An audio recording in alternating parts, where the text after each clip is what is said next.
তিনটি রোগ হলে বুঝবেন আপনি জান্নাতি। অর্থাৎ তিনটি রোগ যদি আপনার হয় তাহলে মনে করবেন আল্লাহ পাক রব্বুল আলামিন আপনাকে ভালোবাসেন, আপনাকে মহব্বত করেন।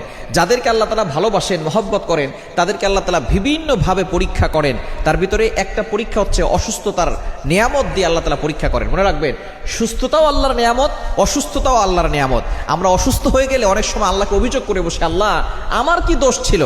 কত মানুষ সুদ খায়, ঘুষ খায়, তার কোনো সমস্যা হয় না, আল্লাহ তুমি শুধু আমাকে দেখো, খবরদার এরকম অভিযোগ করবেন না। সুতরাং অসুস্থ হলে তিনটি রোগ যদি আপনার হয়, মনে করবেন যে আল্লাহ আপনাকে ভালোবাসে এবং আল্লাহ আপনাকে জান্নাত দিতে চাচ্ছেন। এক নাম্বার হচ্ছে যদি জ্বর হয়।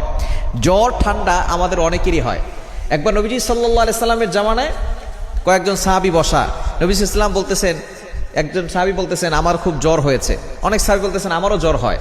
এবার নবী সাল্লাল্লাহু আলাইহি ওয়াসাল্লাম বলছেন তোমরা তো আমার অন্তর্ভুক্ত, আমারও তো জ্বর হয়। কিন্তু একজন বলতেছে যে আমার জ্বর হয় না। নবীজি বলতেছেন তাহলে তুমি আমাদের অন্তর্ভুক্ত না।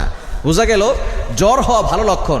এবং হাদিসের ভিতরে এসেছে নবী সাল্লাল্লাহু আলাইহি ওয়াসাল্লাম বলেছেন যদি কখনো কারো জ্বর হয় তাহলে এই জ্বরের মাধ্যমে তার গুনাহ মাফ হয়ে যায়। সুবহানাল্লাহ বিহামদিহি। জ্বরের মাধ্যমে আপনি